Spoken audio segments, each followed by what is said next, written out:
Hey everyone, this is the 7th video in a series talking about the historical reliability of the Gospels. Welcome back. Previously, I tried to show that the Gospel stories were written to discuss history, and they were written by people who would be able to discuss it accurately. Now, we are ready to ask a different question. Were the authors lying? Let's get into it. When we explore whether or not the gospel writers were lying about Jesus, we are dealing with motive. What was their motive for writing the gospels? People often say that it's impossible to know a person's motive, and so they think that a project like what I'm about to do is worthless. However, even though we don't have direct access to the person's motive, we can still observe their lives and their writing to help us draw clues whether or not they wrote honestly. We will never know with 100% certainty whether the apostles were lying or not, but we can still think through the issues and reach a conclusion with a good level of confidence. For instance, is there any evidence that Matthew, Mark, Luke, or John were dishonest or immoral individuals? Not really. The content of their Gospels reflects some of the highest standards for moral living that you will ever see. Take Jesus' Sermon on the Mount, recorded in Matthew 5-7 and Luke 6. Why would Matthew or Luke want to generate lies about Jesus teaching against immorality and dishonesty? Similar examples could be given with Mark and John. Another reason we can trust the authors were being honest is that their reports include details that you would not expect to see if they were being dishonest. Likewise, they do not include details that you would expect to see if they were being dishonest. Let me show you what I mean. If you are making up a story, you would not include details that make your heroes look bad. And yet frequently, the Gospels of Jesus are almost humorous because the disciples of Jesus consistently appear clueless. When Jesus teaches, they frequently misunderstand him or fail to make sense of his words entirely. They argue with each other over who's the greatest, which flies against the humility of Jesus. On many occasions, they lack faith. James and John were rebuked by Jesus when they wanted to call down fire from heaven against their enemies. Peter was impulsive. He denied knowing Jesus 3 times. At one point, Jesus even called him Satan. When Jesus was arrested, Peter drew his sword and cut off the ear of the servant of the high priest against the will of Jesus.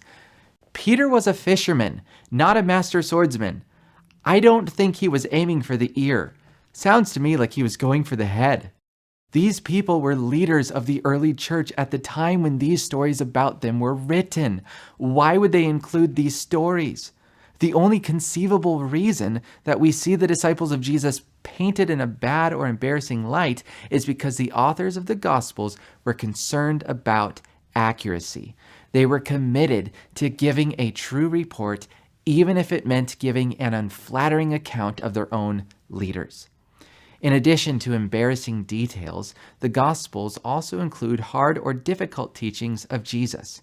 For instance, in Matthew 5, Jesus taught that a person who is angry with his brother will be liable to God's judgment as if they committed murder. He taught that if you look at a woman lustfully, you have committed adultery in your own heart. He taught that if someone sues you and takes your tunic, give him your cloak as well. He taught that you must love your enemies. Elsewhere, Jesus taught that if you truly want to follow him, you may need to abandon your own family and you will suffer severely. If the Gospels wanted to fabricate a story of Jesus to generate a following, why would they make Jesus look so unattractive? A better explanation for the hard teachings of Jesus is that they wanted to report the truth. The Gospels also include details that could easily lead to theological problems. For instance, if Jesus really was God, as the early church believed, why does Mark 11:12 say that Jesus was hungry? Why does Matthew 24:36 say that Jesus does not know the time of his second coming? Why does Matthew 13:58 and Mark 6:5 tell of a time when Jesus did not or could not perform many miracles? Why does John 2 make Jesus appear out of control when he drives people from the temple with a whip, flipping tables and pouring out coins? There are actually some good reasons why Jesus said and did these things, but my point is that the gospel writers could have made their job a lot easier if they never even mentioned it. Again, it appears that they included these details because they wanted to tell the truth of what actually happened. Even further, if the gospels were made up, why do they say that women were the first witnesses at the empty tomb of Jesus? In that time, the reports of women were considered less reliable than the reports of men.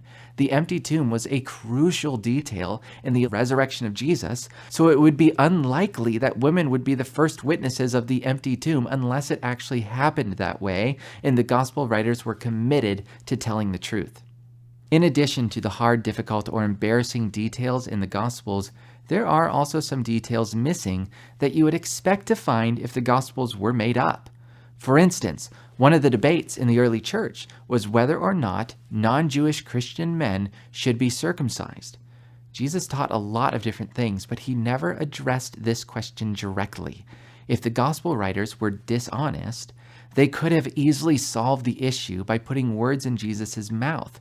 Likewise, another debate was whether or not dietary restrictions were lifted after the cross.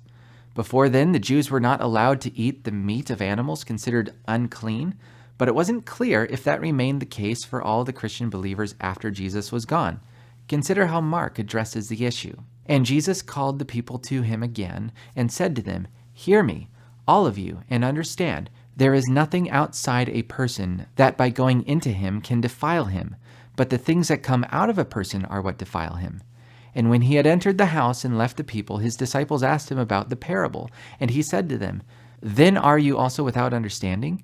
Do you not see that whatever goes into a person from outside cannot defile him, since it enters not his heart, but his stomach, and is expelled?" Thus he declared all foods clean. Funny enough, my example of food laws incidentally includes an example of the disciples embarrassing themselves. But I want to draw you to the fact that Mark had to add a parenthetical statement at the end saying, "Look, in case you missed it, this is where Jesus declared all foods clean." This shows that the issue was important in Mark's time, but it leaves you wondering why Mark didn't just make it more obvious by putting that in Jesus' own words. Why didn't Mark have Jesus say, "Whatever food goes into a person cannot defile him"? The best explanation I can think is that they did not want to overstep themselves. They did not want to insert words into the mouth of Jesus. They wanted to be accurate. They refused to alter the story even a little, even if it made their jobs a whole lot easier. Lastly, it's hard to imagine that the gospel writers were lying for the simple reason that they lack motive. Why would they lie? What would they have to gain? The early followers of Jesus were persecuted. Many were beaten, tortured, bankrupt, denounced by their friends and family, or even killed for proclaiming Jesus. If they were looking for fame or fortune or popularity, they would have recanted all of it once they discovered how terribly their lives turned out. Even if they wanted to encourage their Jewish community with a fake story of hope, they would have recanted all of it after they saw their fellow Jews become Christian and experience the difficulties of persecution and suffering because of their faith.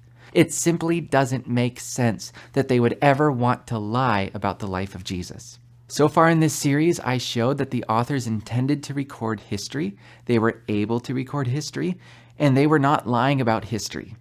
At this point, we are starting to see a case for why the Gospels are reliable documents. However, there are more ways we can test the Gospels and other concerns that people have brought to the surface. Stick around as we get into these important questions in the coming weeks. I'll see you then.